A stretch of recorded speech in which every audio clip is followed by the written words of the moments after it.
अस्सलाम वालेकुम guys and welcome to my channel. आप देख रहे हैं लिशारीज रिव्यू।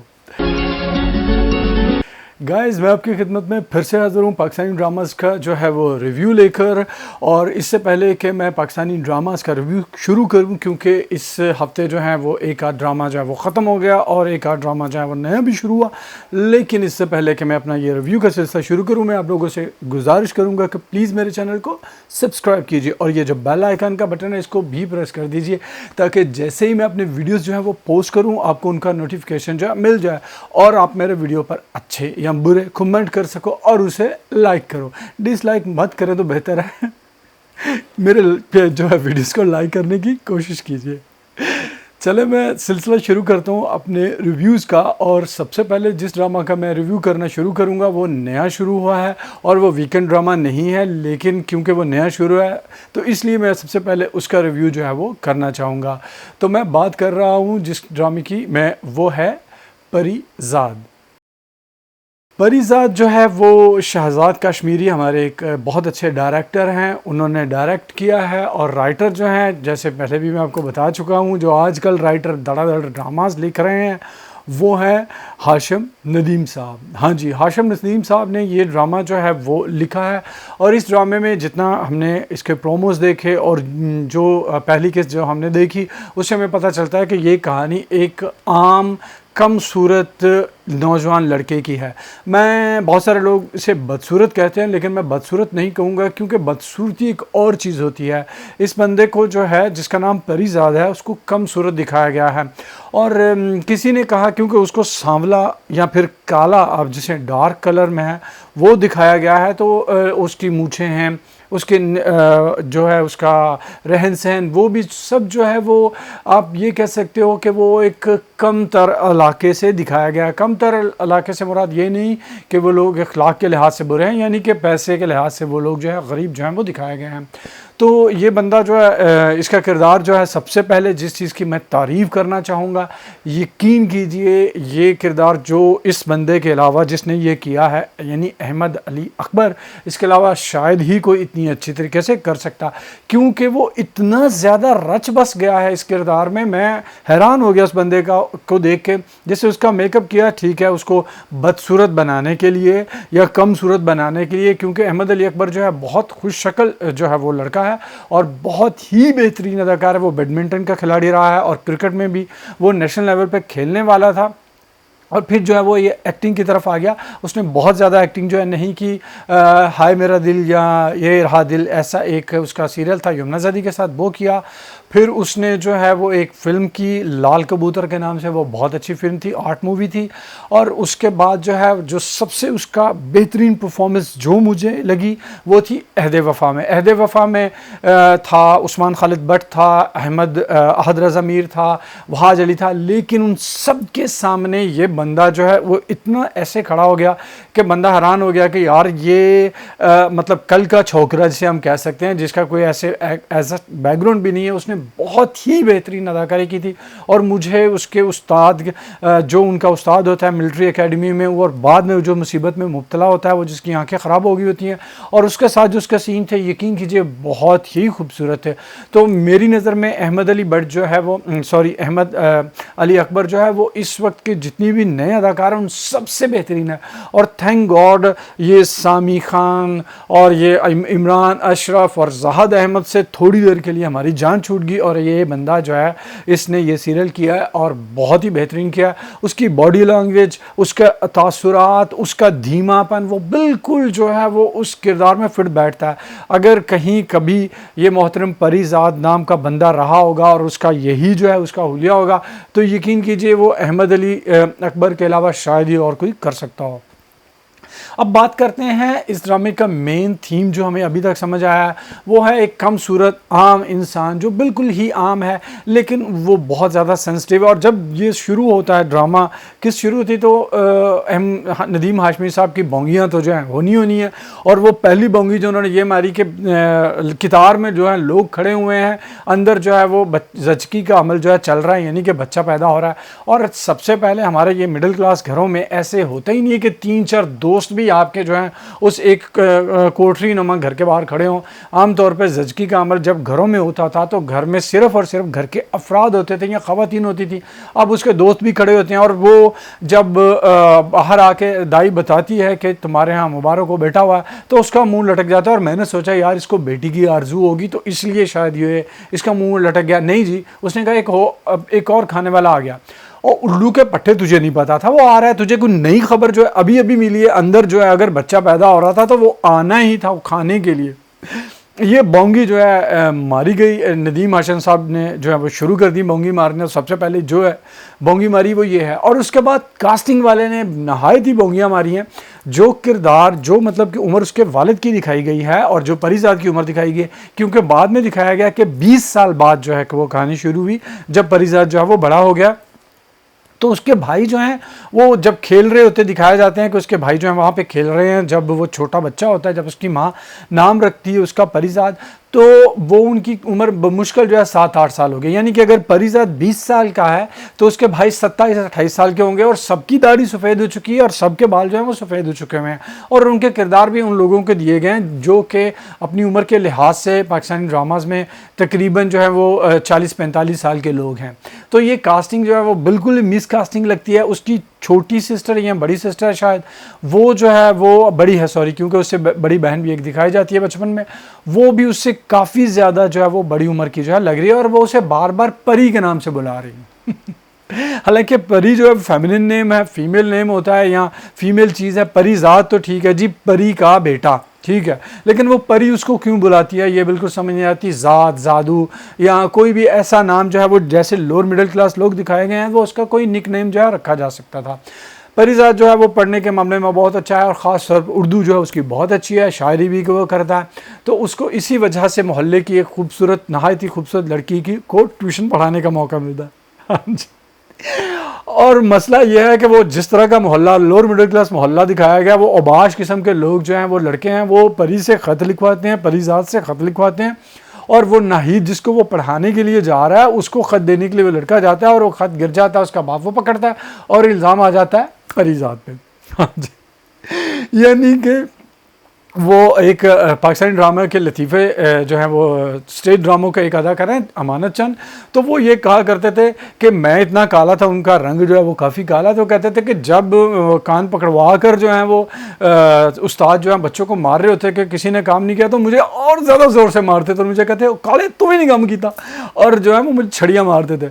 तो वो बेचारे सारा शक जो है परीजाद पे जो है जा रहा है क्योंकि उसकी हैंड राइटिंग जो है वो पता चल गई है लड़की के बाप को भी और लड़की ने भी पहचान ली। तो अब ये देखते हैं कि परीजाद की ये जो पहली, क्योंकि उसको भी नाहिद जो है वो कुछ अच्छी लगी थी, अब ये पहली जो है वो लव स्टोरी, नामुकम्मल लव स्टोरी, आप कुछ भी कहो आप, ये किस तरफ जो है वो जाती है।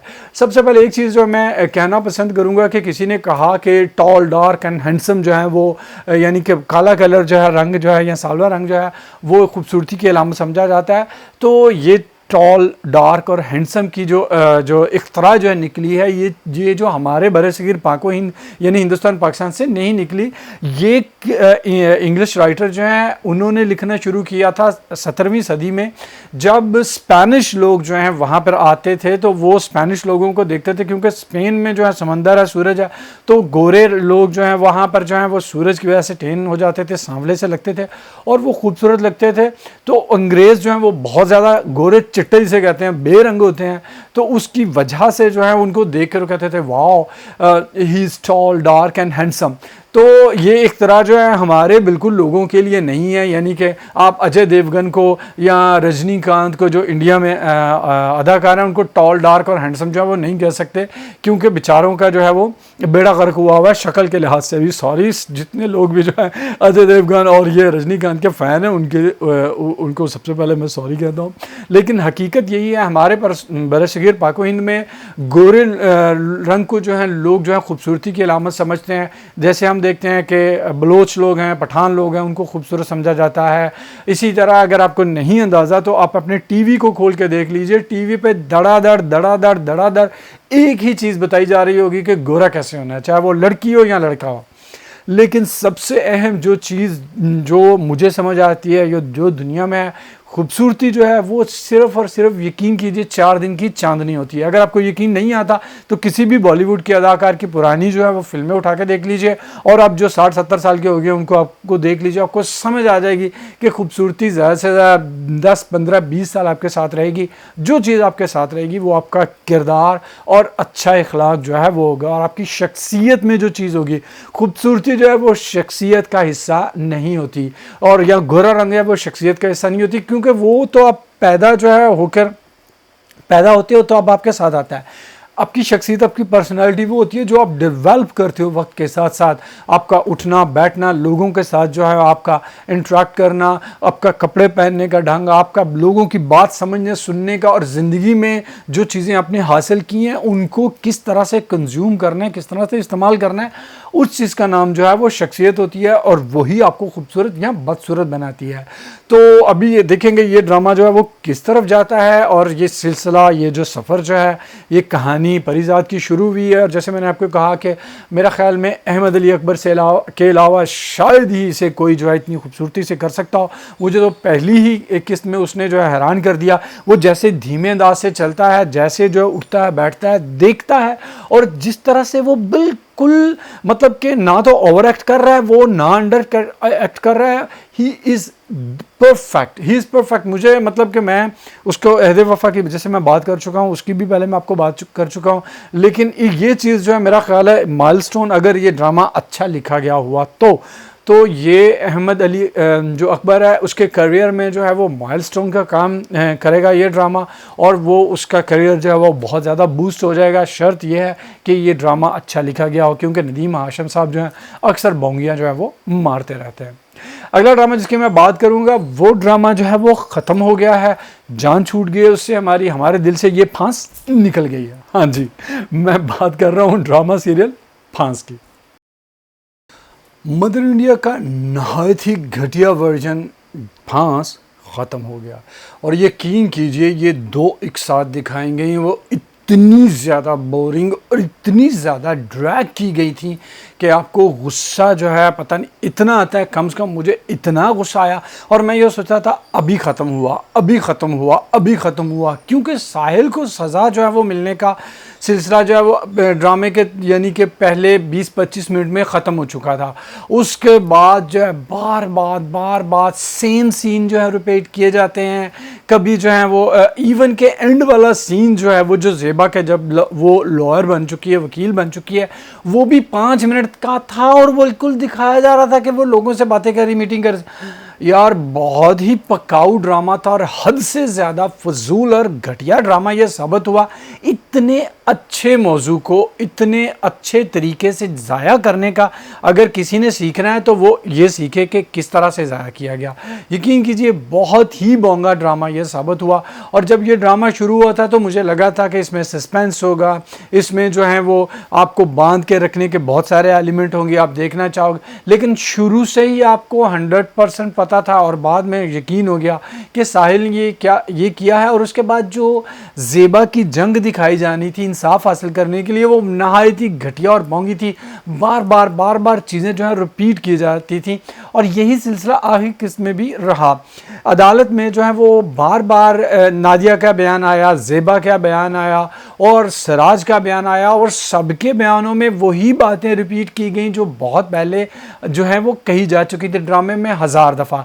वही सिराज का रोना धोना, और वही जो है नादिया की अजीबो गरीब किस्म की जज्बाती बातें जो हैं जो जिनका कोई भी सर पैर नहीं, और नहायत ही घटिया सीन किया जाता है जब ज़ेबा कहती है जैसा मैं जो है वो ये साहिल से एक सवाल पूछना चाहती है, और वो सवाल नहीं, वो 10 मिनट का वहाँ पर जो है वो तकरीर करती है, और उसका मकसद ये होता है कि किसी तरह से जो है आपने तैश दिलानी है साहिल को, और साहिल जो है वो उस पर हमला करेगा। समझ पे अदालत को ये दिखाना है कि ये बिल्कुल मासूम बच्चा नहीं है। और वो फिर बाद में उसकी वकील कहती है हम ये सारा ड्रामा इसलिए कर रहे थे कि अदालत को पता चले कि ये मासूम बच्चा नहीं है। यानी कि अदालत ना हो गया थिएटर हो गया ताड़े प्यो दा, सारे खोता समझ लिया। वकील भी होते थे खोते वांगू जो चुप करके बैठा सुनी जा रहा होंगे कि साहिल जो है वो समद पे हमला कर रहा है और वकील वो जज जो है वो आराम से ऐसे बैठा जो है ना, वो ये सोचता है जैसे कि वो थिएटर का ड्रामा देख रहा है और उसको कोई इस चीज़ पे कोई इतराज़ नहीं है। पुलिस वाले बहुत देर बाद जब साहिल वहाँ से उठकर समद पे हमला कर देता है और आकर जो है उसको पकड़ते हैं। और वो हमला क्यों करता है, ये कहा जाता है कि तुम्हारी बहन जो है उसको साहिल ने ये ज़िबा कह रही है अदालत के सामने, पुलिस वालों के सामने, कि तुम्हारी बहन को जो है वो अगवा कर लिया गया, तुम्हारी बहन के साथ वही कुछ अब होगा जो तुमने मेरे साथ किया। यानी कि वो खुली धमकियां जो है दे रही है और इसके बावजूद उसको सब वो करने दिया जाता है। जी, हफ्जा आती है, उसका भी बयान वही होता है जो मतलब कि पहले वो घिसा पिटा जो वो बातें कर सकी है। और उसके बाद सोने पे सुहागा पुलिस वाला आता है और वो कहता है कि मैं जो बड़ा ऑब्जर्व करता रहा हूँ इसको, ये जो बंदा है साहिल, और मैं इसकी वीडियोस भी बनाता रहा। हाँ जी, वही वीडियोस जो मैं दिखाया जाता था कि साहिल जो है वो लड़ाई कर रहा है उसके साथ, समद के साथ, या अपने उसमें बैठ के हवालात में बैठ के जो है वो चीखता चिल्लाता है। अरे उल्लू के पट्टे खोते, इन वीडियो से तो ये साबित हो जाता है कि साहिल ज़हनी तौर पर तवाज़न नहीं है उसका, वो गैर मुतवाज़न है ज़हनी तौर पर, क्योंकि वो रोता है, चीखता है, चिल्लाता है, ये कुछ और जिस तरह से वो हरकतें करता है, कोई भी बेवकूफ़ वीडियो देख के यही कहेगा कि यार ये बंदा ज़हनी तौर पर गैर मुतवाज़न है। और तुम ये साबित कर रहे हो कि ज़हनी तौर पर उसका बिल्कुल वो ठीक है उन वीडियो से। और सबसे पहले पुलिस वाले कोई ए पूछे खोतिया तेन तफ्तीश कर मसला है, सिर्फ वीडियो बना के ते दसन वास्ते के इंज होंदा है। पुलिस का काम होता है तफ्तीश करना, बिल्कुल जो है वो गैर जानबदार जो है होकर कभी, यानी किसी की साइड नहीं लेनी, आपने तफ्तीश करनी है और आपने जो तफ्तीश की है उसे निकाल के बाहर रख देना है। और तुम तो पहले से उसकी वीडियो बना रहे हो, अदालत जज को चाहिए था ला लितर लेंदा तो पुलिस वाले दे सिर च मारदा कि तू किस खुशी वीडियो जो तुम बना रहे हैं, तेरा काम तफ्तीश करना सी या वीडियो बनाना सी। और वीडियो जो है वो तो साहिल को जो है वो सच्चा साबित कर रहे थे। लेकिन कोई मंतक होवे, जिस डाइजेस्ट राइटर ने लिखा है, पता नहीं उन्होंने अकल किदों आनी है।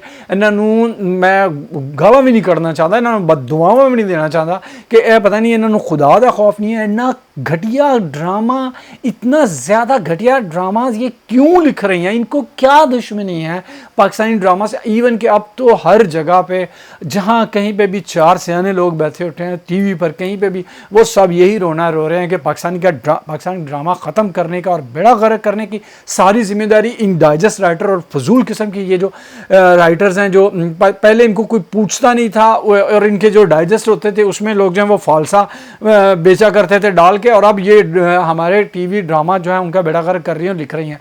अल्लाह इनको हदायत दे इतने घटिया और फजूल किस्म के स्क्रिप्ट और ड्रामास लिखने पे। इतना अच्छा मौजू, इतनी अच्छी, इवन कि मुझे शहजाद शेख की परफॉर्मेंस इसमें, जिस किसी ने मुझे ये कहा कि तारीफ़ किया करें तो मैं ये तारीफ़ कर रहा हूँ कि कॉन्सेप्ट बहुत अच्छा था। शहजाद शेख की एक्टिंग जो है वो काफ़ी अच्छी थी बहुत सारी जगहों पे, लेकिन बेड़ा गर्क तो उदों होंदा जो डायरेक्शन जी है नहायत ही घटिया थे, स्क्रिप्ट पे बहुत ही घटिया सी। अब शहजाद शेख को बार बार जब वो उसको 25 साल की सज़ा होगी, हाँ जी सबसे पहले 25 साल से। और एक चीज़ मुझे जो बिल्कुल समझ नहीं आई कि बार बार ड्रामे में ये कहा गया कि साहिल ने बहुत सारी दूसरी और लड़कियों का भी रेप किया, वो कहाँ है हमें कभी नहीं बताया गया। अभी ये बात एकदम शुरू हो गई और आखिरी किस्त में तो बहुत ज़्यादा कहा गया, किसी ने आके बयान नहीं दिया। रेशम ने भी आकर फजूल सा बोंगा सा बयान किया, हालांकि रेशम का रेप उसने नहीं किया था। और उसके बाद जो है उसकी इतनी मतलब कि डिटेल में जेल में हवालात में बार सीन जो है रिपीट किए जाते हैं, और ये वो रो रहा है माँ से मिलने के लिए। और मज़े की बात यह है कि हमारे साहिल साहब सारा इल्ज़ाम अपने प्यो दे बाद में, हाँ जी ये मेरे बाप की गलती है, मेरी माँ को मारता था और मैं छुप के देखता था, इसलिए मैं जो है ऐसा हो गया, मैंने औरतों का रेप करना शुरू कर दिया। और खोतियों से थां दो, यानी कि कुछ भी तुम लोग कहोगे और सोचोगे कि लोग जो हैं इसको कबूल कर लेंगे, आ जाके सारा इल्ज़ाम जो है वो बेचारे मर्दों पर डालना था। क्योंकि ये डाइजेस्ट राइटर जो हैं इनका तो मकसद ही यही है कि फजूल किस्म के ड्रामास लिखने और कहना है कि ये ख़वातीन के हकूक़ के लिए, और माशरे का सबसे बुरा और बदतर तबका क्या है, वो माशरे के मर्द हैं। हाँ जी, और उसके बाद जो है वो दिखाया जाता है कि सिराज वही उसका रोना ढोना ड्रामा क्वीन था बिल्कुल वो, और वो जाता है और उसके बाद जाकर वो अपनी बेटी से माफ़ी मांगता है, नादिया से माफ़ी मांगता है, और फिर जो है वो जेल में ही सॉरी अदालत में ही सबसे पहले तो समद और ये जो मोहतरमा ज़ेबा उनका इकरार मोहब्बत होता है, फिर उसके बाद जो है समद जो है ज़ेबा से शादी करने की बात करता है। हफ्ज़ा कहती है कि तुम भी जो है वो शादी कर लो समद के साथ। ये सारी चीज़ें दिखाई जाती हैं और ड्रामा को सिर्फ और सिर्फ लंबा करने के लिए। और उधर दिखाया जाता है कि साहिल जो है वो माँ के इंतज़ार में जो है और वो पागल या दीवाना हो चुका है। अगर अब साहिल पागल हो चुका है तो उसको तो कैद ख़त्म हो जानी चाहिए, उसको तो हॉस्पिटलाइज कर देना चाहिए, क्योंकि वो ज़हनी मरीज़ बन चुका हुआ है और उसके कैद में रखने का कोई मकसद ही नहीं बनता। लेकिन मकसद इस ड्रामे का कोई हुंदा जड़ियाँ झल्लियां जी मैं झल्लियां ही गावांगा इन्होंने जिन्होंने पता नहीं कित्थों एक राइटर बनाता है गया है। उन्होंने अगर कुछ पता होंदा अदालत का कवानीन का ये सारिया चीज़ों का पता होंदा तो यह घटिया ड्रामे लिख दियाँ होंदियां। यार नहायत ही घटिया और फजूल ड्रामा था। एक बेहतरीन किस्म का जो है वो सबक और कॉन्सेप्ट जो है वो ज़ाया गया। कुछ अच्छी परफॉर्मेंसेस जो हैं वो अली यानी कि सिराज जो उसका वालिद बना है उसकी भी अच्छी एक्टिंग थी, सिवाय इसका जो वो ओवर एक्टिंग करता था रोता था। शहजाद शेख की अच्छी एक्टिंग थी। सामी खान बहुत फजूल था और ज़ेबा यानी कि ज़ारा जो है वो हद से ज़्यादा बोंगी उसने एक्टिंग की। यानी कि कुछ भी इस ड्रामे में ऐसा नहीं था जो याद रह सके, और ये जैसे ही ड्रामा ख़त्म हुआ लोगों ने इसको भूल भाल जाना है। बहुत सारे ड्रामाज ऐसे होते हैं जो आपके जहन में रहते हैं। खानी है, खुदार मोहब्बत, बावजूद इसके कि वो उसमें कुछ अजीब सी चीज़ें हैं वो भी लोगों को याद रह जाएगा। मेरे पास तुम हो, पाकिस्तानी बहुत सारे पुराने ड्रामाज हैं जो अभी तक लोगों के जहन में हैं, और मैं यकीन कीजिए एक हफ्ते बाद किसी को पता भी नहीं होगा कि ये ड्रामा कभी जो है वो चला भी था टेलीविज़न। अगला ड्रामा जिसकी मैं बात करूंगा, इस हफ्ते में बहुत सारी चीज़ें हुई, यानी कि हर ड्रामे की दो दो किस्तें। हाँ जी, और फांस की जैसे दो किस्तें थी। अगला ड्रामा जिसकी मैं बात करूंगा वो भी नहायत ही घटिया और फजूल है, और उसकी भी दो किस्तें बर्दाश्त करना पड़ी।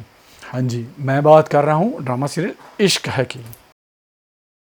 इश्क है की भी दो एक साथ जो हैं वो चलती हैं और हमें भुगतना पड़ता है। हाँ जी, सबसे पहले अच्छी बात, इस ड्रामे में अच्छी बात सिर्फ और सिर्फ जो है उसका ओएसटी है, लेकिन उस अच्छी बात को भी नेगेटिव तरीके से इस्तेमाल किया जा रहा है। इतना ज़्यादा ओएसटी चलता है, हर 2 सेकंड के बाद दिल को ऐसे करके कोई इश्क है दिल को जलाना इश्क है, जल के मर जाना इश्क है, पता नहीं क्या मतलब है इश्क है।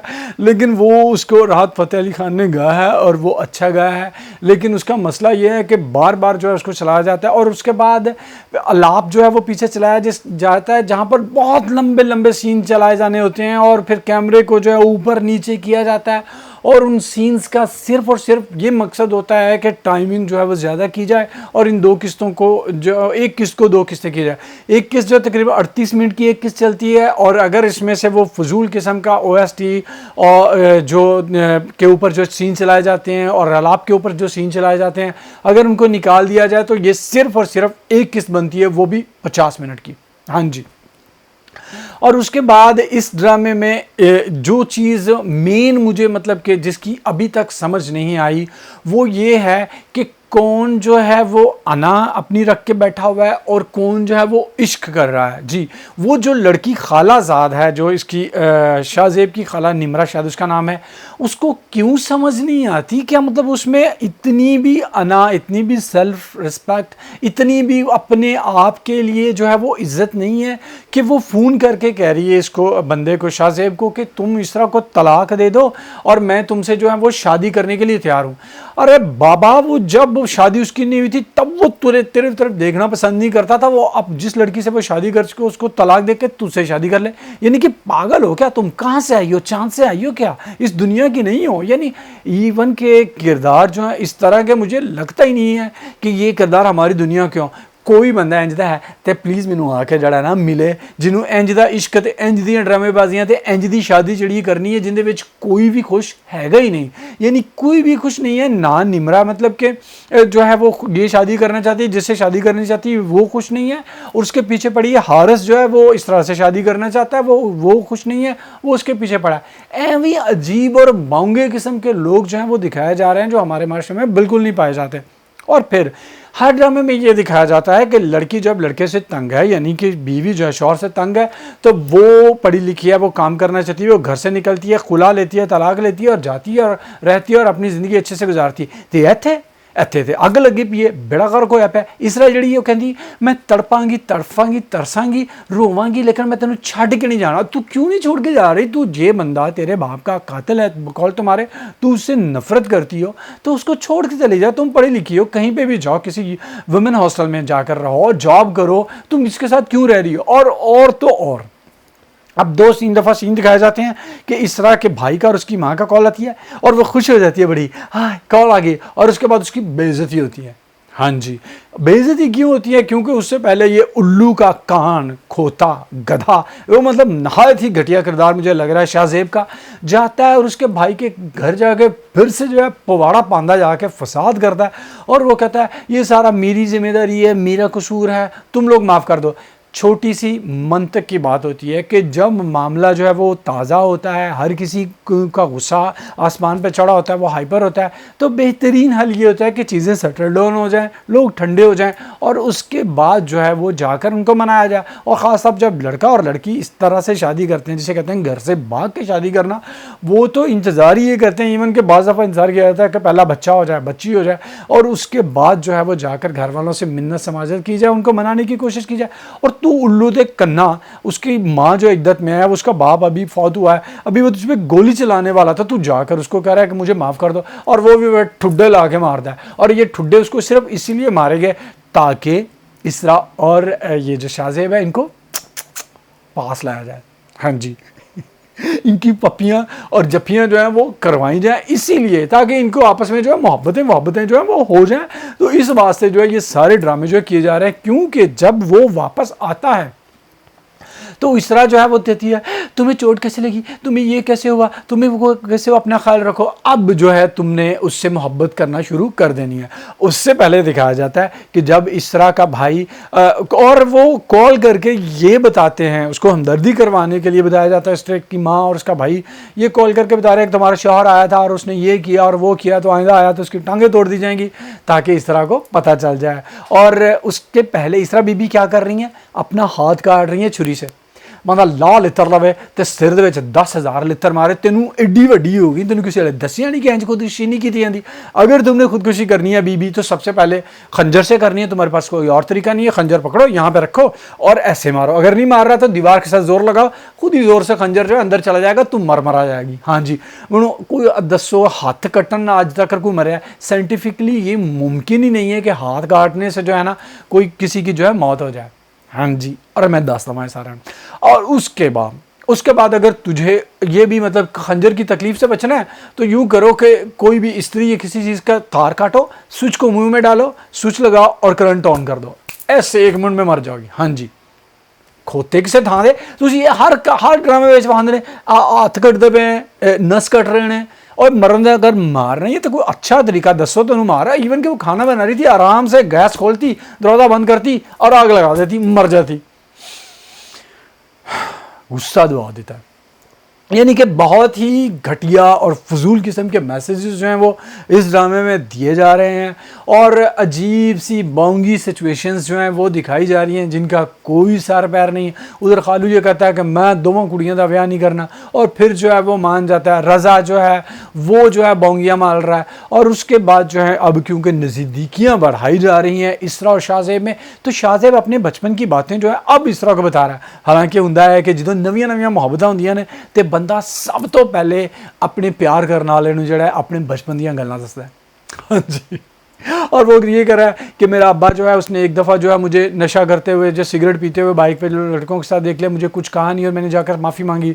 पुत्र तेनू उदों ही लितर ला लेना चाहिए, सिर्फ सिर ते मारना चाहिए सी, क्योंकि इश्क और नशा दोनों ही एक जैसी चीज़ है। हाँ जी, नशे में भी आपको समझ नहीं आती आप क्या कर रहे हो, आपको जो है चीज़ एक दिमाग जो है एक नुक्ते पे फोकस हो जाता है और शराब और नशे में इश्क में भी यही हो जाता है कि आपको ये एक बंदे पर जो है या एक बंदी पे आपका जो है वो दिमाग जो है फोकस हो गया, आपको लगता है कि इसी को हासिल करना है। तो इसीलिए नशा भी हराम है और इस तरह का इश्क भी हराम है ज़िंदगी में। हाँ जी, अगला ड्रामा जिसकी मैं बात करूंगा वो ड्रामा भी किसे तो कट नहीं, हाँ जी उन्हें भी झंडे गड्ढे हुए ने किस चीज़ दे ਉਹ मैं ਤੁਹਾਨੂੰ बात दसना हो पहले दसना वा ना मैं गल कर रहा हूँ ड्रामा सीरियल डोर दी। डोर ड्रामे में जो ख़ास और अच्छी बात है, क्योंकि मुझे कहा गया है कि अच्छी बातें भी करनी हैं हालांकि मेरे बस की बात नहीं है अच्छी बातें करना, ख़ास तौर पर ये जो ड्रामाज अब बन रहे हैं पाकिस्तानी, लेकिन फिर भी मैं कोशिश करता हूँ। और अच्छी बात है उसमें नैयर एजाज और सानिया सईद। नैयर एजाज हमारे पाकिस्तानी ड्रामा के और फिल्म के बेहतरीन अदाकार हैं। मेरा ख़्याल है जो हमारी आखिरी उम्मीदें जो हैं रह गई हैं वो अच्छे अदाकारों की, उनमें ये नुमान एजाज, नैयर एजाज, उसके बाद फिरदौस जमाल, और ये जो हमारे पुराने अदाकार हैं वही हैं, क्योंकि नवे अदाकार जड़े आए उन्होंने ज़्यादा बड़ा गर्क हो गया तो जड़े अच्छे सी वो छड़ के चले गए ने। सानिया सईद जो है वो बहुत ही बेहतरीन अदाकार हैं और जितना जैसा उनका रोल है, क्योंकि ड्रामा लिखा बहुत बुरा गया है, डायरेक्शन था और बड़ा गर्क होया हुआ है, इसके बावजूद ये दोनों जो हैं जब भी स्क्रीन पे आते हैं आपको जो है इनको देखकर अच्छा लगता है और लगता है कि ये किरदार जो है जो इनको दिया गया है इनके साथ पूरा इंसाफ कर रहे हैं। नैयर एजाज जो है वो एक बेबस और एक जो है मुसीबत में फंसा हुआ बाप जिसकी बेटी पे जुल्म कर रहा है उसका शौहर, उसका किरदार बहुत अच्छे से कर रहे हैं और उनका किरदार जो है वो आगे चलेगा अभी, क्योंकि हमें ये दिखाया जाता है कि उनको ख्वाब आता है कि उन्होंने जो है ये जो मिसेस एहतशाम यानी सानिया सईद जो हैं उनके शौहर और उनकी सौतन को शायद तो मारा है या नुकसान पहुँचाया या कुछ ऐसा ज़रूर किया है, क्योंकि वो ख्वाब जो है वो ऐसा देखते हैं और उसके बाद हड़बड़ा के जो है उठ बैठते हैं। इस किस्म में जो है वो दिखाया हमें ये गया कि सबसे पहले जो है वो अस्मा जो है उसका रिश्ता लेकर आता है उसका बहनोई अपने दोस्त और दोस्त की बीवी के साथ। हाँ जी दुनिया में कुछ भी हो जाए, यानी कि एक बंदा जिसकी बच्चे जो हैं वो पैदा नहीं हो रहे, एक कपल जो है उनमें से बीवी कभी भी अपने शौहर का रिश्ता लेने के लिए खुद नहीं जाएगी, कुछ भी हो जाए यार कुछ भी हो जाए, लेकिन ये दिखाया जाता है कि वो बड़े चाव से मिठाई लेके आती है और वो जो है वो रिश्ता आसमान का मांगती है, कहती है कि मैं अपने शौहर के लिए जो है वो बीवी लेने के लिए आई हूँ और वो खूबसूरत होना चाहिए, ये तो बहुत खूबसूरत है। और उसके बाद जाहिर है वो अंजाम वही होना था जो हुआ, यानी कि अस्मा का और उसके बाप को नहायत ही गुस्सा आता है और उनको वो जलील करके निकाल देते हैं और पता चलता है कि मोहतरम यानी कि जो अस्मा का बहनोई है वो घटिया जलील बेगैरत इंसान, मैं उसे बेगैरत ही कहूँगा कि असल बेगैरती ये होती है वो पैसे ले रहा है अपनी साली को ऑलमोस्ट जो है वो बेच रहा है, उसको अपनी बीवी का बिल्कुल ख्याल नहीं। यार ऐसा बंदा जो है आपको कहीं मिले जिस बीवी का शौहर ऐसा है जो कि आपको ये मजबूर करता है अपने घर वालों से पैसे लेके आओ और उसके बाद उन्हीं पैसों से वो अय्याशी करता है और ये दिखाया जाता है कि वो अपनी बीवी की मौजूदगी में एक और औरत के साथ बातें कर रहा है और कह रहा होता है इसकी कोई परवाह नहीं। यकीन कीजिए इसका बेहतरीन हल जो है ये है जो मैं पहले बता चुका हूँ कि बंदा वो तार ले बिजली की उसकी टांगों पे लपेटे और स्विच लगा दे और इसको तड़पता वहां पे तड़पता रहने दे। ऐसे मर्द को, ऐसे बगैर किस्म के घटिया इंसान को जिंदा रहने का कोई हक नहीं है जो दूसरों की इज्जत नफ्स, दूसरों के जो है खुलूस, मोहब्बत, प्यार और ख़ास तौर पे जो अल्लाह ताला ने बेहतरीन रिश्ता बनाया मियाँ बीवी का, उसका इतना जो है वो घटिया किस्म का फ़ायदा उठाने की कोशिश कीजिए। वो किरदार नहायत ही घटिया है और मैं यकीन कीजिए जहाँ कहीं किसी खातून का अल्लाह माफ़ करे कभी किसी की किस्मत ऐसी ना हो, अगर कोई ऐसा है तो यकीन कीजिए इस बंदे को एक सेकंड से पहले जो है वो अपनी ज़िंदगी से बाहर निकाल देना चाहिए। ड्रामे में एक जो चीज़ अच्छी मुझे लगी वो ये है कि इस चीज़ को हाईलाइट किया गया और करना चाहिए, ऐसे बगैरत और घटिया लोगों को दिखाना चाहिए ताकि अगर कोई लोग हैं तो उनको शर्म हया जो है थोड़ी सी आए। उसके बाद बात करते हैं ड्रामे की नहायत ही महंगी बातें जो आपको पका देती हैं। सबसे पहले अब ये कहा जाता है, उसका वाला साहब ये कहता है कि अब इस अपनी बेटी को बचाने के लिए, उसका घर बचाने के लिए मैं मकान बेचता हूँ और मकान कराची में है और कम से कम 20 मरले का मकान है। कराची में 20 मरले की जगह की कीमत जो है वो कम से कम 2 से 4 करोड़ है। हाँ जी, और उसके बाद दिखाया ये जाता है कि वो मकान को बेचता है और उस मकान के पैसे वो अपने जो है उसने दे दिए हैं उसको, शौकत को, जो बंदा है उसका उसका दामाद यानी अस्मा की बहन का शौहर जो उसको दे दिए जाते हैं, वो सारे पैसे लेके चला जाता है और अब ये घर खाली करना है, कहाँ जाना है कुछ पता नहीं। बंदा लाल इतर लवे 2 ਕਰੋੜ 4 ਕਰੋੜ ਤੁਸੀਂ ਉਹਨੂੰ ਇੰਜ ਫੜਾ देते ਨੇ। ਜਿਹੜਾ ਬੰਦਾ 50,000 रुपए ਤੇ अपना ईमान बेचता पे ਉਹਨੂੰ ਤੁਸੀਂ 4 करोड़ फड़ाते हैं और उसने वो गाड़ी लेनी है, यानी कि 4 करोड़ की कौन सी गाड़ी लेगा? क्या वो मर्सिडीज लेगा, BMW होगा? 4 करोड़ की कौन सी गाड़ी उसने लेनी है? क्या उसने फेरारी लेनी है? उसके बाद वो दे दिए जाते हैं और उसके बाद मोहतरम नैयर एजाज साहब जो है अस्मा का बाप, उनको दिल का दौरा पड़ जाता है। हॉस्पिटल जो है वो वहाँ पर लेके जाती है कि जो एक शहर का यानी कि बहुत बड़ा प्राइवेट हॉस्पिटल है और उसके पास पैसे तक नहीं है 4,000 बाप की दवा लेने के लिए, और डॉक्टर पहले से एडमिट मरीज़ को कह रहा है कि इसको एडमिट करना है तो उसके लिए पैसे चाहिए। हाँ जी, यानी सबसे पहले तो ये है कि उसको तुम लोगों ने 2 करोड़ अगर फ़र्ज़ किया, 2 करोड़ 1 करोड़ कम अज कम कीमत अगर लगाई जाए, 1 करोड़ मकान जो है की कीमत तुम लोगों ने ली और उसको तुमने 1 करोड़ सारा दे दिया, यानी कि 1-8 लाख रुपए भी तुम लोगों ने रखा। कहाँ जाना था तुम लोगों ने? कुछ नहीं सोचा। ये आ रहा है, ये बोंगियाँ जो है ना वो दिखाई जाती हैं सिर्फ और सिर्फ ये करने के लिए कि ड्रामे को आगे लेके जाना है और अस्मा को लेके जाना है अबान की खिदमत करवाने के लिए रोमान के घर। हाँ जी, यकीन कीजिए ये उधर ही जाने वाला है सिलसिला। और पैसों के सिलसिले में जो है वो परेशान है और जाती है कहाँ पर अस्मा? पार्क में। हाँ जी, और तेरे प्यो दे पैसे तो पेड़ा तो लगे ने, दरख्त लगे जिसे तो जाकर लाने ने। चलिए जी, इतनी सी अकल जो है ना बंदे को, इतनी सी अकल चाहिए होती है ड्रामे में कम से कम जो है कोइंसिडेंस और चीज़ें करने के लिए। किसी मार्केट में दिखा दो उसको, थका हुआ दिखा दो कि वो बाहर परेशान भीग रही है, जा रही है कहीं पर थकी हुई है और वो किसी रेस्टोरेंट में रुकती है पानी पीने के लिए, तो वहाँ पर देख लेती है क्यों अपने बहनोई और दूसरी औरत को, क्योंकि मकसद ये था कि ये दिखाना था कि उसका बहनोई किसी दूसरी औरत के साथ फ्लर्ट कर रहा है और उसके लिए वो पार्क में जाती है। हाँ जी, फिर उसके बाद वहाँ पर वो उसको जो है खुली सुनाती है। उधर जो है वो अबान साहब उन्होंने खुदकुशी कर ली, जहर खाने की कोशिश कर। अब अबान साहब का जब दिल चाहता है वो बाजू दोनों हिलाते हैं, टांगे हिलाते हैं, टांगों से चीज़ों को ठोकर मारते हैं, और जब दिल चाहता है टांगों के ऊपर कपड़ा डालकर एक बाजू जो है वो ऐसे फालत ज़्यादा दिखाया जाता है और एक ही हिला रहा होता है।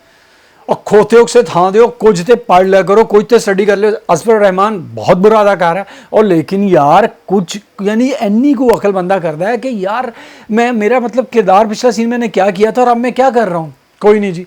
और उसके बाद इसी सिलसिले में जो है वो उसकी माँ मिसेज एहतशाम आती है डॉक्टर के साथ, एवं बाउंगियाँ लड़ाई लड़ती है। उसको पता नहीं क्या दिखाया जा रहा है, हर किसी के ऊपर वो जो है वो चढ़ दौड़ती है हल्के कुत्ते वांगू, एनजी गाना चाहिए।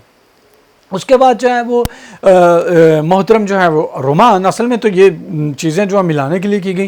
रोमान देखते हैं कि पैसा नहीं है और वो चुपके से जो है वो पैसे डॉक्टर को देते हैं, लेकिन अस्मा भी किसी जसूस दी बच्ची है। हाँ जी, और जसूस दी बच्ची डॉक्टर के दरवाजे के बाहर कन ला के सुनती होती कि रोमान ने पैसे दे दिए, और फिर वो आकर जो है उस जो है वो अजमत के जो देवता है उसकी पुजारन की तरह कहती है कि आपने मेरा ये किया वो किया और मैं ज़िंदगी में एहसान नहीं भूलूंगी। और एहसान कैसे चुकाना है? जैसे मैं आपको पहले बता चुका हूँ, जाएगी और अबान की खिदमत करेगी। हाँ जी, और उसके बाद जब उसको पता चलता है कि उसके जो उसका बहनोई जिसको ज़ाहरा तुमने जलील किया और वो कुत्ता है, बिल्कुल कुत्ता है, अगर कुत्ते को पत्थर मारोगे तो वो भौंकेगा काटेगा, वो जाके अपनी बीवी को जो है वो मारता है, उस पर तशद्दुद करता है, बच्चियों को छीन लेता है, उसको घर से बाहर निकाल देता है। और वो जो हॉस्पिटल आती है तो वहाँ से मोहतरमा ये जो है अस्मा जाती हैं इसके साथ, रुमान के साथ, और अपने बहनोई जो है वहाँ से उसे कहती हैं बच्चियों को वापस करो। और ये जो है रुमान जो है वो शौकत को पुलिस की धमकियाँ दे रहे हैं और ज़ाहिर है अभी शौकत जो है इन दोनों पे जो है वो इल्ज़ाम लगाएगा। और अब बहुत मज़े का सीन जो है मैंने देखा कि इफ़्फ़त उमर जो है हमारी पुरानी मॉडल है और अभी वो 50 साल की हो गई हैं। तो पिछले दिनों इंस्टाग्राम में उसने अपने शौहर के साथ जो है एक पिक्चर पोस्ट की और किसी मनचले ने लिख दिया कि आप अपने शौहर के सामने आंटी लग रही हैं, वो तो बिल्कुल जवान लग रहा है। और इफ़्फ़त उमर की जान जल गई। हाँ जी, मैं बड़ा हैरान होता हूँ कि भाई तुम मॉडल रही हो, खूबसूरत रही हो, अब 50 की हो गई हो। आंटी लफ्ज़ जो है वो इज़्ज़त का लफ्ज़ होता है, एहतराम का लफ्ज़ होता है। पता नहीं लोगों ने फंड क्यों होना शुरू कर दिया और उसको इफ़्फ़त रहमान वहाँ पर इंस्टाग्राम में फंड हो गई, लेकिन इस ड्रामे में जो है वो उनकी उम्र की ही नर्स उनको अम्मा जी कह रही होती है। हाँ जी, वो उसको जो है अम्मा जी कह रही होती है और इफ़्फ़त उमर जो है वो बिल्कुल रिलैक्स है, अपने आप को अम्मा जी उन्होंने कहलवा लिया है। ड्रामे में बहुत ही फजूलियात और बोंगियाँ जो हैं वो जारी और सारी हैं। देखते हैं आगे जो ये फजूलियात और ये बोंगियाँ जो किस तरफ जाएंगी। और अब जिस ड्रामे की मैं बात करूँगा वो अच्छा जा रहा है और इस हफ्ते उसकी 2 किस्तें देखने को मिली। हाँ जी, मुझे समझ नहीं आई कि हर ड्रामे की 2 किस्तें, और मैं बात कर रहा हूँ खुदा और मोहब्बत की। खुदा और मोहब्बत में जो ये डब्बा पीर है, मुझे लगता है ये हाशिम नदीम खुद ही है। हाँ जी, क्योंकि उसको जो है वो इवन के आने वाली बातों का तो पता है ही, उसको बातें जो गुजर चुकी हैं वो भी उसको सब पता है। वो एक सीन में कह रहा होता है मोहतरम जो है वो हमारे फरहाद को कि तुम जो है उर्स का इंतज़ाम करो, उसके लिए ताज़ा फूल लेके आओ, क्योंकि तुम्हें इंतज़ाम करने का तो बहुत तजर्बा है। हाँ जी, क्योंकि उसने रिदा की शादी का इंतज़ाम किया था।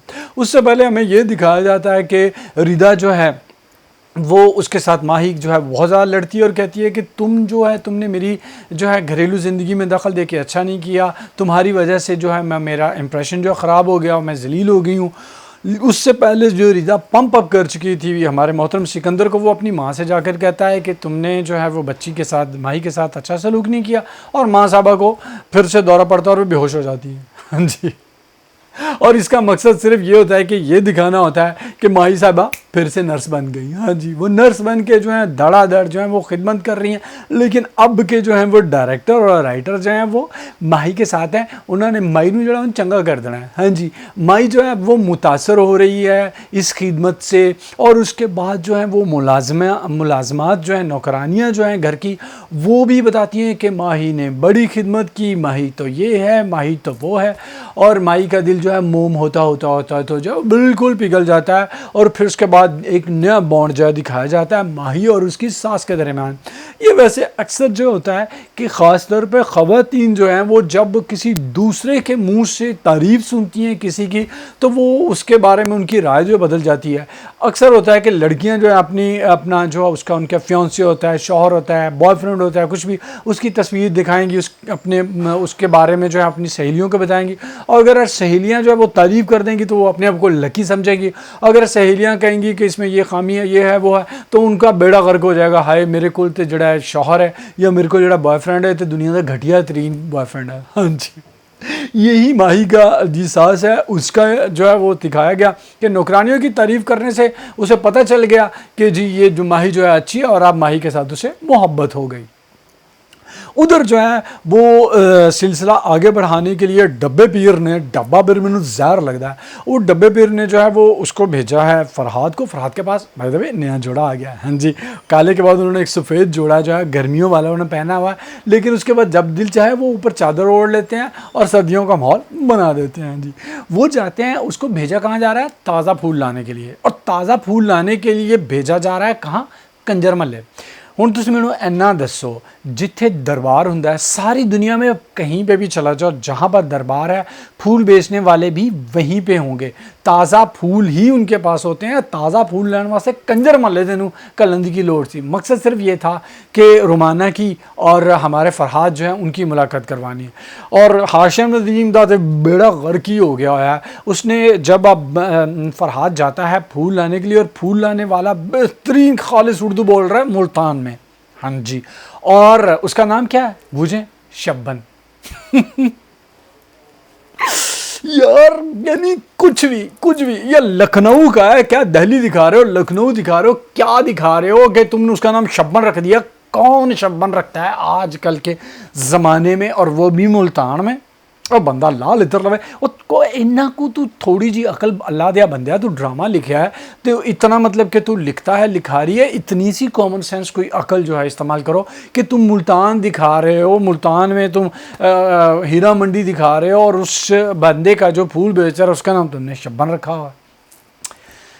और फिर यहीं पे बोंगियाँ जो है वो ख़त्म नहीं होती। ऊपर से जो रोमाना है, जो कि थोड़ी देर पहले नहायत ही घटिया आवाज़ में गुनगुना रही थी, यकीन कीजिए वो गुनगुनाता देख के मुझे इतना बुरा लगा, क्योंकि शुरू से ही ये दिखाया जा रहा है, बताया जा रहा है कि रोमाना जो वो डांस नहीं करती, वो गाना गाती है। और नहायत ही घटिया और फजूल आवाज़ में तूबा सिद्दीकी जो नुमाना का किरदार है, उनकी बहुत ही बुरी आवाज़ है, वो गा रही थी, गुनगुना रही होती हैं।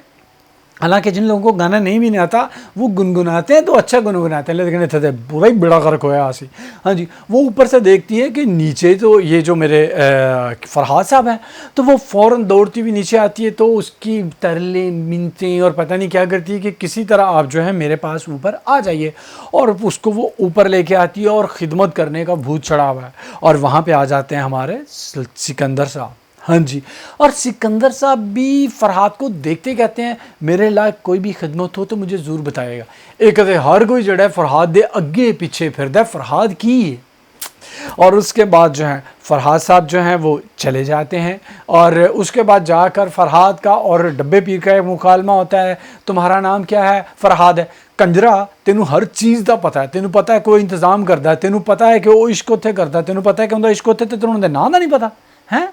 उन्होंने ना पूछता तेरा नाम की फरहाद, वो सिर्फ इस वास्ते कि शीरी फरहाद की कहानी जो है बताया जाए, जिसने एक तेशे से जो है वो दूध की नहर निकाल दी थी। हाँ, फरहाद ही होना चाहिए था तुम्हारा नाम। तो तेरे सिर दे उत्ते जड़ा ना बंदा लख लित्र मारे। मैं कुछ सुनने लगा सी मेरे को, तेनू बाकी सारी चीज़ों का पता है, बड़े गैब दे इलम तेनू पता है, तुंदे नाम का नहीं पता तेनू है। और उसके बाद सिकंदर साहब जो हैं वो जाते हैं, और कहा जाता है कि बाहर जो है वो सिकंदर साहब वापस आने लगे हैं तवाइफ से मिलकर, और कहा जाता है कि बाहर बहुत तेज़ बारिश हुई है और सारे रास्ते बंद हो गए हैं। अब हाशिम नदीम दूसरों को तो बेवकूफ़ बना सकते हैं जो इंडिया में या कहीं और रहते हैं जिन्होंने पाकिस्तान नहीं देखा, लेकिन पाकिस्तानियों उन्होंने बेवकूफ़ बना रहे हो। मुल्तान दे विच तेज़ बारिश। मुल्तान में शाज़ो नाज़र बारिश होती है, और कभी भी ऐसे बारिश नहीं होती कि रास्ते बंद हो जाएं, क्योंकि मुल्तान की मिट्टी जो है वो रेतली मिट्टी है, जितनी भी बारिश हो वो जज़ब हो जाती है। इन्हें रास्ते बंद कर देते ने। इन्हें बंदा पूछे किश्ती ते बह के जाना सी, पैदल चढ़ के जाना सी, उनके को अगले को लेन क्रूज़र हैगी, उनके ते बह के आराम नाल जा सकता है, लेकिन उसको तो ठहराना था। रात भर बाहर ठहरेगा, माँ का शक होगा, और इधर जो है उसको ठहराने के लिए मोहतरमा गाना गाती हैं, कुछ देर तो रुक जाओ बरसात के बहाने, कर लेंगे चारों बातें इस बात के बहाने। हाँ जी, ये गाना बहुत अच्छा है, लेकिन मैंने बहुत बुरा गाया होगा, मैं जानता हूँ। मैडम नूर जहान का ये बहुत ही गाना और आला है गाना, उनका गाना कौन गा सकता है। मैंने जो है वो रोमाना वाली बात कर दी कि बेतुके और बेसुरे तरीके से जो है वो गाना गा दिया, लेकिन मेरे अंदर से ये गाना से निकल रहा था। और उसके बाद फरहाद सिकंदर साहब जो हैं वो रह जाते हैं रात यहाँ पर, और उधर अम्मा जो है वो सिकंदर का जो ख़ास मुलाजम है शाकर, उसको बुला लेती हैं। अब शाकर का किरदार अदा जो लड़का कर रहा है वो नहायत ही बेहतरीन अदाकारी कर रहा है। मुझे लगता है कि वो मुल्तान का मकामी कोई अदाकार है, लेकिन उसके एक्सप्रेशंस, उसकी आवाज़, जितने भी उसके सीन, मैंने पहले उसके सीन देखे थे सिकंदर के साथ, और अब यहाँ दिखाया जाता है उसकी माँ के साथ, वो एक बेहतरीन अदाकार है। और उम्मीद करता हूँ कि उसको अच्छे रोल मिलें और वो एक अच्छा अदाकार जो है वो साबित हो। और वो बताता है कि जब से जो है ये तैमूर साहब वाला सिलसिला हुआ है, तब से जो है वो बहुत परेशान है, और सिकंदर साहब जो हैं वो वहीं पे जाना उन्होंने शुरू कर दिया जहाँ पर उन्होंने जाना बंद कर दिया था। हाँ जी, यानी कंजरा दे मल्ले। और उसकी माँ जो है वो कहती है कि तुमने मुझे बताना है, हर चीज़ बतानी है। और फिर वो कहता है कि आप यूँ कीजिए कि इनकी जो है वो शादी कर दीजिए। हाँ जी, काम उधर ही लेके जाया जा रहा है जिधर जाना सी, यानी कि सिकंदर और माही जो है उसकी शादी करने की कोशिश की जाएगी, क्योंकि मुलाजमीन जो है वो भी बुढ़ी जीली उनके दिमाग से गल बिठा चुके हैं कि इस कुड़ी का जोड़ा है इनू घर ही रख ला, बड़े काम की कुड़ी है, सारे काम कर दिए, बच्चों का ख्याल रख दिए, खाना बना दिए, तेरी खिदमत कर दी है, इधर वड्डी नौकरानी तेन किधर लभनी नहीं है, नर्स है, नौकरानी है, कुक है, हर चीज़ देंदे चाहे तेन घर ही रख ला। हाँ जी, उधर सिकंदर साहब जो है उसकी शादी जो है उसकी अम्मा के दिमाग में अब ये चीज़ बैठ गई है। उधर एक चीज़ जो है हमने देखी कि ऐसे जो है वो ख्वाब में पता चलता है हमारे मोहतरम फरहाद को कि उसकी मन की मुराद तो उस जगह पे है जहाँ से वो होके आ गया है, और अब वो जो है वहाँ पर जाएगा, क्योंकि हमारे जो मोहतरम हैं डब्बा पीर, उन्होंने उसे वहाँ पर भेजना है। अब देखते हैं क्या होता है। और इस किस्त में जो है वो मुझे जो चीज़ बहुत दुखी कर गई वो थी नाहिद की एक्टिंग। हाँ जी यार, नाहिद की मोहब्बत कितनी बेलौस, कितनी मासूम और कितनी पाकीज़ा है। फरहाद दा खोता शेर है, खोता बंदा है, बंदा इन मन के ना लित्र मारे, कन्न बढ़ा के लित्र मारे कि यार तेनू उस मासूम प्यारी, इतनी खालिस, इतनी प्यारी, इतनी मासूम जो है मोहब्बत, उस वो नहीं चाहिए तुझे, वो खोती बेवकूफ़ मोहब्बत चाहिए जो माही के तुम्हारे दिल में माही के लिए है। मुझे नहीं, बहुत बहुत बहुत क्यूट लगती है वो, इतनी मासूम है, इतनी खूबसूरत है, माही से बहुत ज़्यादा खूबसूरत है, और उसकी मोहब्बत भी वही है। लेकिन बड़ा फर्क तो उदों होंदा है ना, सियाने कहते ने दिल आवे गधी ते हूर की चीज़ है। हाँ जी, बात यही है कि नाहिद जैसी हूर जो है वो नहीं चाहिए, और दिल उसका आ गया है माही पे। फरहाद की माँ का बहुत बुरा हाल है, मुझे बहुत बुरा लगा जब वो बेचारी नीम पागल जो है वो हो चुकी हुई है। मुझे और फरहाद पे गुस्सा हुआ कि तू किहड़े इश्क के चक्करां दे विच उत्थे बैठा है कि तेरी माँ जड़ी है बेचारी, उनका ये हाल है। ये चीज़ जो है मुझे बहुत बुरी लगती है कि जब आप इश्क में होते हो सो कॉल्ड, तो आप अपने घर वालों की इज़्ज़त, मोहब्बत, हर चीज़ जो उसको पैरों में रोन देते हो, और कोई किसी चीज़ की आप में अहमियत नहीं होती। इसी वास्ते मैंने इश्क बहुत बुरा लगता है, मैंने मोहब्बत करने वाले लोग बहुत बुरे लगते हैं। हाँ जी, अगला ड्रामा जिसकी मैं बात करूँगा वो है दिल ना उम्मीद तो नहीं।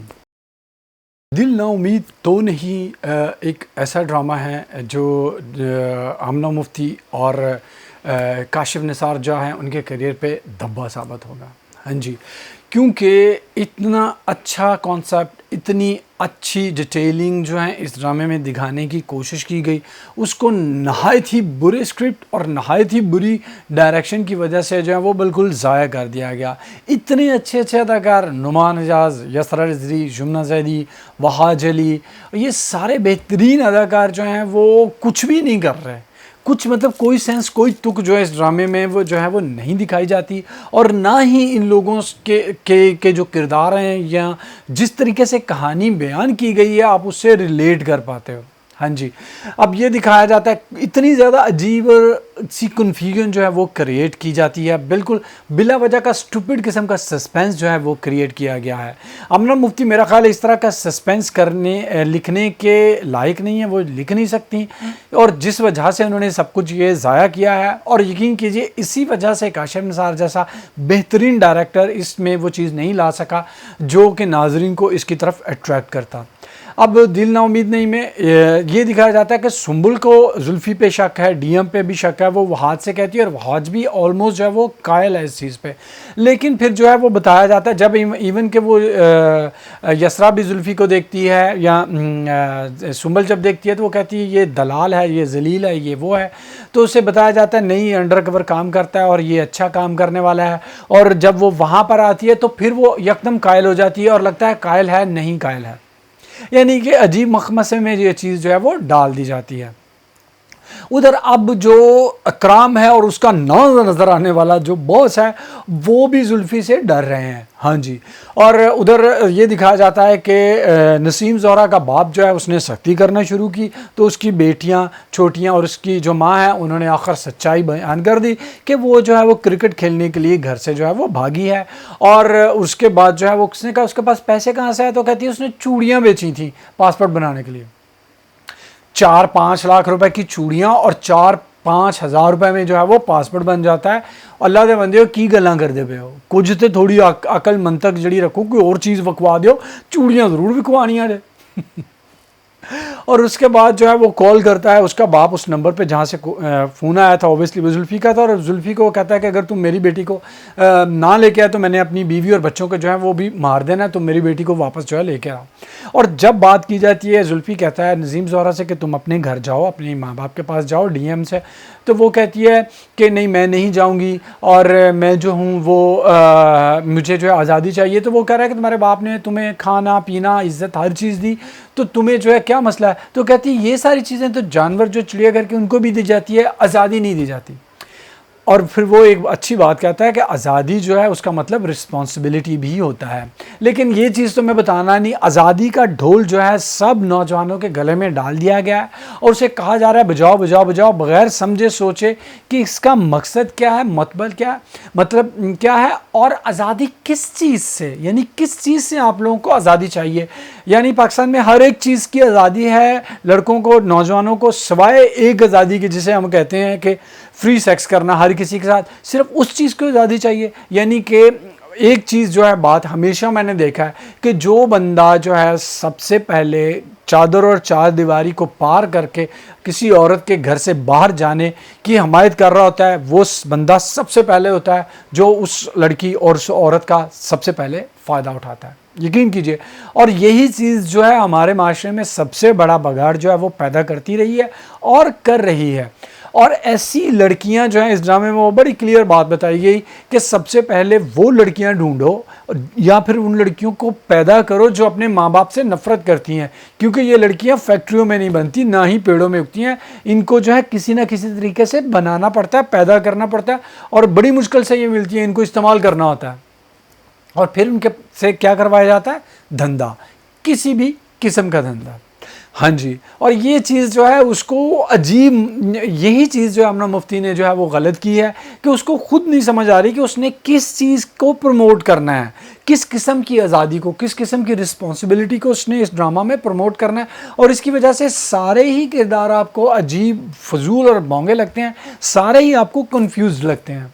हाँ जी, और अब जो है आगे सिलसिला ये दिखाया जाएगा। अब नसीम ज़ोहरा जो है वो वापस जाती है अपने घर, तो वहाँ पर क्या होता है? असल में जुल्फ़ी जो है, अब जुल्फ़ी जो है वो ये बता रहा है कि मेरी बहन जो थी, वो यसरा रिजवी को जो है वो तस्वीर दिखाता है कि ये है मेरी बहन। वो कहती ये तो हमारे पास थी, तो इसने तो जहर पी लिया था, तेज़ाब पी लिया था और वो मर गई थी। तो जुल्फ़ी कहता है मेरी ज़िद की वजह से मर गई। हालांकि तुम अगर ज़िद कर रहे थे कि वो घर से बाहर नहीं जाएगी, तो वो भी ज़िद कर रही थी कि मैं टूरिस्ट बनना चाहती हूँ और अब सारी दुनिया जो घूमना चाहती हूँ। अब कहाँ का ये तुक है कि सारी दुनिया घूमना चाहती हूँ, उससे घर से भाग जाओ तुम। अगर तुम ज़िद कर रहे थे तो वो भी ज़िद कर रही थी, तो वो ज़िद की वजह से मरी, तुम्हारी ज़िद की वजह से नहीं मरी। तो यही सारी जो है अजीब किस्म की वो नॉन इश्यूज़ जो हैं उनको इश्यूज़ जो हैं वो बनाया जा रहा है, दिखाया जा रहा है, जबकि हमारे माशरे में बहुत बड़े बड़े इश्यूज़ हैं। और जो बड़े इशू इस ड्रामे में दिखाए गए उनको फजूल तरीके से बयान किया जाए ताकि वो इशू लगे ही ना। तो ये ड्रामा जो है वो किसी तरफ नहीं जा रहा। एक नहायत ही अच्छा कॉन्सेप्ट, एक जो है दो नहायत टैलेंटेड यानी कि आमना मुफ्ती और ये काशिफ निसार जो हैं उन लोगों को ज़ाया किया गया, और बहुत सारे टैलेंटेड अदाकार जो हैं उनको इस ड्रामे में ज़ाया किया गया है। इसके साथ ही मैं अपना रिव्यू करने का सिलसिला जो है वो ख़त्म करता हूँ। उम्मीद करता हूँ कि आप लोगों को मेरा ये जो रिव्यू है पसंद आया होगा। और गाइस, अगर पसंद आया तो प्लीज़ मेरे वीडियोस को लाइक कीजिए, शेयर कीजिए, और उन पे जो है अगर आपको पसंद आया तो अच्छे से कमेंट कीजिए। इसके साथ मैं आपसे ये भी कहूँगा कि मेरे चैनल को सब्सक्राइब कीजिए, और ये जो बेल आइकन का बटन है इसको भी प्रेस कर दीजिए ताकि जैसे ही मैं वीडियोस पोस्ट करूँ आपको उनका नोटिफिकेशन जो है वो मिल जाए। इसके साथ मैं आप लोगों से इजाज़त चाहूँगा। See you in my next video. Till then take care and अल्लाह हाफिज़।